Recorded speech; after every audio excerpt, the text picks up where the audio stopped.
अस्सलाम वालेकुम दोस्तों अल्लाह ताला ने ये दुनिया बहुत ही खूबसूरत बनाई है और बाज़ ऐसे मकामात की तहलीक की है कि जिन्हें देखकर इंसान दंग रह जाता है।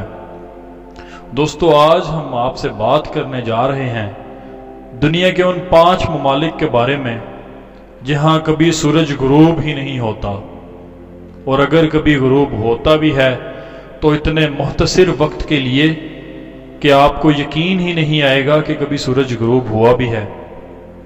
दोस्तों इस लिस्ट में पहले नंबर पर नॉर्वे का नाम आता है। नॉर्वे यूरोप के शमाल में वाक़या एक ऐसा मुल्क है जहां आपको दुनिया की हर सहूलत मैसर है और साथ ही हुकूमत की जानिब से शहरियों को सोशल सिक्योरिटी की हिफाजत भी हासिल है। लेकिन दोस्तों इसके साथ ही कुदरत ने नॉर्वे को ये एजाज़ भी दिया है कि यहां सूरज सिर्फ चंद घंटे के लिए गायब होता है। दोस्तों शमाली नॉर्वे में ऐसे कुछ मुकामात हैं जहां सूरज रात को भी आबोताब से चमकता है।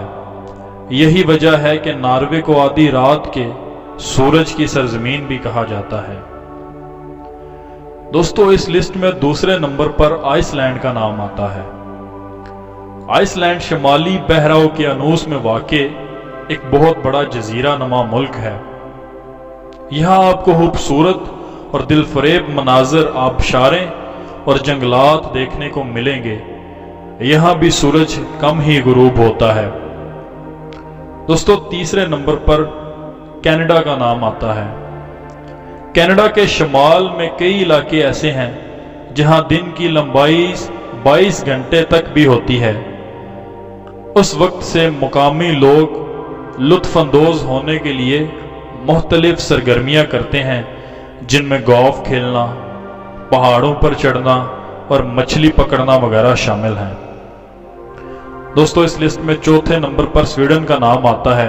स्वीडन नॉर्वे का हमसाया मुल्क इन इलाकों में शामिल है जहां सूरज गुरूब नहीं होता। स्वीडन के दारुल हुकूमत स्टॉकहोम में सूरज के तकरीबन रात 1 बजे गुरूब होने के बाद सिर्फ 3 घंटे बाद यानी सुबह 4 बजे दोबारा निकल आता है। दोस्तों इन हैरान कुन ममालिक की लिस्ट में 5वां नंबर फिनलैंड का आता है।